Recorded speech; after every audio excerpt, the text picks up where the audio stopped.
Hola, ¿cómo están? Bueno, espero que anden bien, sobre todo respetando este periodo de aislamiento social. Yo sé que ya muchos tenemos ganas de poder empezar a salir a la calle, pero bueno, todavía nos queda un poquito más para estar en casa, así que bueno, nos queda respetar un poco este tiempo de cuarentena y aprovecharlo para otras cosas. Ya sé que están aburridos, hoy estamos en el día 60 de cuarentena y es un montón de tiempo adentro. Pero bueno, aprovechando para estar en familia y compartiendo otros momentos, antes que nada quiero que vean que en el foro de nuestra aula les agregué un encuentro virtual para vernos este viernes 15 de mayo, aprovechando un poco la idea de, bueno, de utilizar estos recursos. Ojalá que muchos de ustedes se puedan sumar. Entiendo que quizás a lo mejor algunos tienen alguna dificultad de conectividad y no pueden hacerlo, no se hagan problema en ese caso. La profe sabe entender. Este tipo de actividades yo no las considero de carácter obligatorio, ¿sí? Sino todo lo contrario.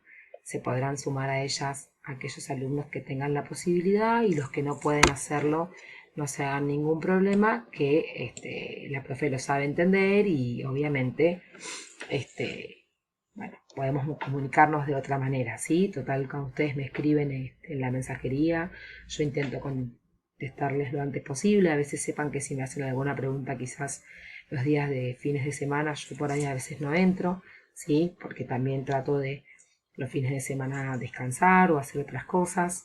Les he estado subiendo notas de calificaciones de trabajos que han ido haciendo a la CADEU. Ahora ya para el fin de semana voy a subir algunas más también, así van viendo cómo están trabajando y los animo a todos aquellos que están un poquito atrasados o que han tenido algún tipo de dificultad que igualmente entreguen los trabajos, porque yo entiendo que esta situación es nueva para todos y entonces hay que ser más flexibles, ¿eh? Hay que aceptar que a veces los tiempos de ustedes no son los mismos que de los adultos, así que yo no tengo ningún problema en aceptar trabajos fuera de término, ¿eh? Van a estar evaluados al igual que el resto de sus compañeros. Sí, por supuesto que los entregan en tiempo y forma, sí, será también reconocido ese trabajo que hacen, pero no les voy a calificar con una desaprobación a aquellos que lo entreguen más tarde. Bien, ahora vamos a lo que nos interesa, ¿sí? Espero no hacer muy larga esta clase, si no ustedes cualquier cosa me dicen, porque a veces la profe se pone a hablar, hablar, hablar y no para.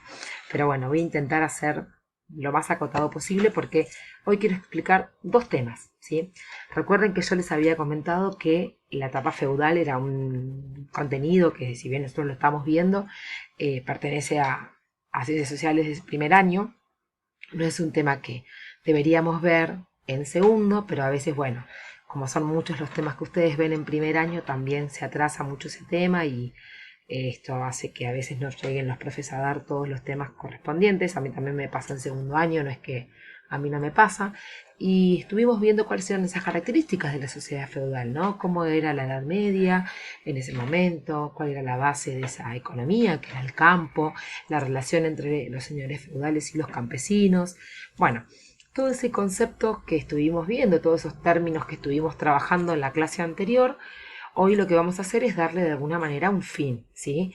Ustedes saben que la Edad Media finaliza justamente con una crisis, ¿sí? Una crisis que se la denomina la crisis del siglo XIV, que es lo que va a dar fin a la etapa feudal.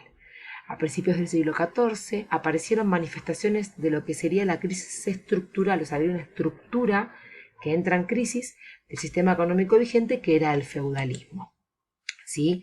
Esa crisis económica es muy importante y provoca justamente muchos cambios estructurales. Esos cambios que yo les estoy comentando, ¿sí? Como dice ahí, se van a comenzar a dar, ¿sí? En el siglo XIV y de alguna manera van a ser principalmente caracterizados por el hambre y la peste. A partir de 1318 hay una serie de malas cosechas, sí, por bajas temperaturas y por el cansancio también, o como se le llaman en el campo, el agotamiento de las tierras, y eso produce una escasez de alimento. Entonces, hay condiciones climatológicas que no favorecen Eso provoca, ¿sí?, una serie de malas cosechas y claramente, como la base de la economía era el campo, eso hace que escaseen los alimentos, que no haya producción. Al haber gente con hambre, ¿sí?, se empieza a producir una enfermedad, que es denominada la peste negra. Esta enfermedad es una enfermedad contagiosa, mortal, que se expandió, ¿sí?, por toda Europa. Ahí yo les voy a ir mostrando, ¿ven? 1318, malas cosechas por bajas temperaturas, ¿sí? Este precio, si quieren, después se los puedo subir. Se produce una escasez de alimentos que provocan la peste negra, ¿sí? La peste negra es una enfermedad contagiosa y mortal que se expandió por Europa desde 1248. Fue traída en barcos comerciantes de Génova que transportaban ratas, ¿sí? Y esas ratas, como dice bien ahí, contagiaban justamente esta enfermedad, ¿sí?, que estaban contaminadas. Se cree que la peste negra terminó con la vida de aproximadamente 25 millones de personas en el continente europeo, ¿sí? Se habla de que un cuarto de la población europea murió debido a esta peste. Bueno, algo similar a lo que nos está pasando en la actualidad, digo, ¿no? Con obviamente menor dimensión, pero se suele hacer comparaciones entre la pandemia del coronavirus con la peste negra. Una de las explicaciones que se daba a la población sobre esta enfermedad planteaba que la peste era un castigo divino. Los flagelantes buscaban aplacar la cólera divina infligiéndose los castigos más severos. Piensen en la importancia que en ese momento tenía la iglesia, ¿sí? Cuando nosotros vimos el tema de la pirámide social, recuerden que el clero, ¿sí?, que son todos los integrantes de la iglesia, estaban casi, o sea, eran el segundo escalafón de la pirámide, entonces eran muy importantes, con lo cual se hace creer que esta peste era como una maldición, ¿sí? Acá si se ponen a mirar, se ve perfectamente cómo se va expandiendo la peste, ¿sí? Va a mostrar en distintos colores, ¿sí? Los colores de los verdes principalmente es el verde más oscuro, es como comienza a expandirse, llegando al verde más claro, que es ya cómo se expande para 1348. Y después cómo se fue propagando por el resto de los países, ¿sí?, para que ustedes vean hasta dónde llegó. Impresionante. Bien, entonces, como les estaba diciendo, ¿sí?, este siglo XIV se empieza a ver por una crisis económica y social, ¿sí?, porque dice que la peste, claramente, ¿sí?, ¿qué es lo que va a provocar? La peste produce un despoblamiento, porque hay lugares que quedan prácticamente despoblados, ¿sí?, quedan sin gente, muchos mueren y otros se exilian, y la consecuente falta de mano de obra, ¿sí? Por lo tanto, eso provoca y se hace evidente un desequilibrio entre la población y los recursos, aumentando los casos de hambruna y falta de productos. Disminuyeron las rentas señoriales, es decir, los alquileres que cobraban los señores feudales. En consecuencia, subieron los precios de los productos, ¿sí? Es como pasa ahora. Traten de relacionar todo lo del siglo XIV con lo que pasa ahora. Con toda esa escasez de productos que hay debido a la pandemia, ¿sí? Nosotros, seguramente ustedes han escuchado ahí en su casa o algo, que los productos están súper caros en el supermercado, que está todo re caro. Bueno, eso se llama especulación. Como hay una falta de esa mercadería, se le aumenta el precio. Los judíos acusados de extender la enfermedad son perseguidos, ¿sí?, por el cristianismo. Y se generó un profundo antisemitismo en toda Europa. Esa es otra de las consecuencias más importantes. Ahí se ve un ejemplo bien claro de la quema de personas, ¿sí?, en la hoguera. Después vamos a hablar del caso de Juana de Arco. Los señores feudales exigían pagos de renta desmedidas. Campesinos llevan a cabo revueltas sociales, ¿sí?, en contra de esta situación.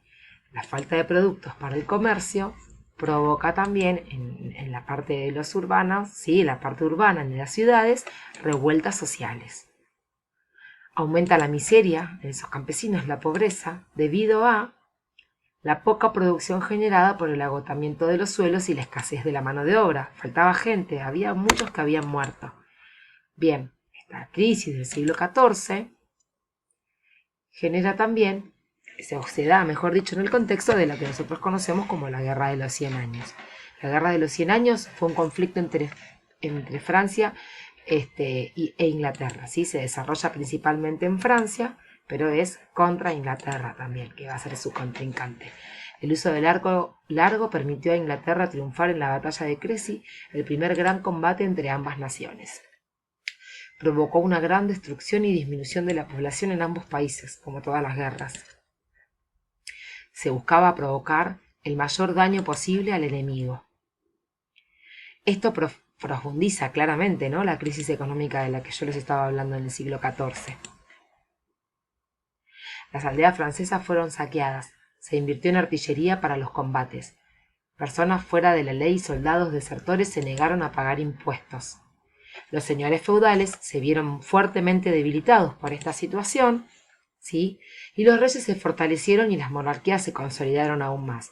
Recuerden que luego de la caída del Imperio Romano se da un gran debilitamiento de esas monarquías y los señores feudales adquieren mucho más poder, con lo cual, debido a toda esta situación que provoca la guerra, ¿sí?, permite que esas monarquías vuelvan a fortalecerse y a consolidarse. En próximas clases vamos a ver un poco de qué se trata esta consolidación de la monarquía, porque es como digo yo a veces en broma en clase, ¿sí?, es como que vuelven recargadas las monarquías, vuelven con mucha más fuerza de las que tenían hasta ese momento. A partir de ahora las monarquías se le van a llamar monarquías absolutas o monarquías centralizadas, ¿sí?, porque todo el poder se va a centrar en la imagen del monarca. Entonces, al utilizar artillería, cañones, ¿ven?, las imágenes de los reyes se vieron fortalecidas. La crisis del siglo XIV también va a provocar la crisis dentro de la religión, ¿sí? Se va a dar justamente una crisis religiosa que nosotros la solemos denominar reforma protestante. El estigma del occidente, sí, que es es como es algo considerado como súper importante y primordial, sí. Como les decía, el sigma de occidente, sí, es cuando se genera una crisis interna en la Iglesia Católica, que fue algo considerado súper avergonzante porque había dos papas en ese momento que se disputaban el trono. Entonces, esta situación, sí, esperen que me parece que se me fue para algún lado, a ver, esperen, ahí está. El cisma de occidente, sí, como dice acá,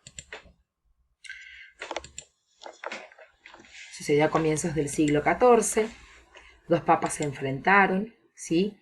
Y, allá se me escapó, ahí está. Bueno, esta no se ve, perdón. Bien, el papa Clemente VI de Aviñón de Francia, ¿sí?, y el papa Urbano VI de Roma, en Italia. Ahí va, la cristiandad se dividió entre los obedientes a Aviñón y los fieles a Roma, y la imagen del Papa queda fuertemente debilitada y desprestigiada después de esta situación. La población estaba interesada en la crisis política y económica, ¿sí? Bien, bueno, esas son las informaciones de donde las saqué, y eso es a la persona que le aproveché y le usé de alguna manera el parecido, ¿sí? Yo voy sacando cosas de internet y eso, sí que esto se los voy a subir para que lo puedan ver. Bien, entonces ahora lo que quiero que armen con toda esta información que yo les di, más el texto, ¿sí? Vamos a hacer una actividad dividida en dos partes. Por un lado, vamos a hacer primero la parte de la crisis del siglo XIV, ¿sí? Y por otro lado, vamos a trabajar sobre los conceptos más importantes del advenimiento de la Edad Moderna. Después del fin del siglo XIV, de la crisis del siglo XIV, viene la llegada de la modernidad, ¿sí? Con esto vienen acontecimientos importantes como esto que les explicaba, que es la reforma protestante, que son los cambios que se van a dar en el seno mismo de la Iglesia Católica y de otras religiones que van a surgir también, ¿sí?, como consecuencia de esto. Y también vamos a ver un poco lo que es el humanismo y el renacimiento, que son movimientos culturales que van a modificar la visión que hay en ese momento del hombre, ¿sí? Estos van a ser los temas que vamos a empezar a introducirnos, porque como ahora entramos en la Edad Moderna, lo más importante que vamos a trabajar, ¿sí?, a partir de ahora también, son los viajes de exploración. Entonces es como que estamos presentándonos ante el escenario posible de lo que va a ocurrir, que es justamente la conquista del territorio americano, ¿sí? Ese es el tema central de la materia en segundo año. Para que nosotros podamos entender qué es lo que ocurre, cómo Europa llega a América, es necesario que veamos todos estos acontecimientos anteriores, ¿sí? Bueno, yo ahora con este video les voy a subir a la plataforma la actividad que tienen que hacer y ahí les voy a mandar otro video, ¿sí?, tutorial, explicando el tema de humanismo y renacimiento. Les mando un beso y espero que estén bien. Cualquier cosa se comunican.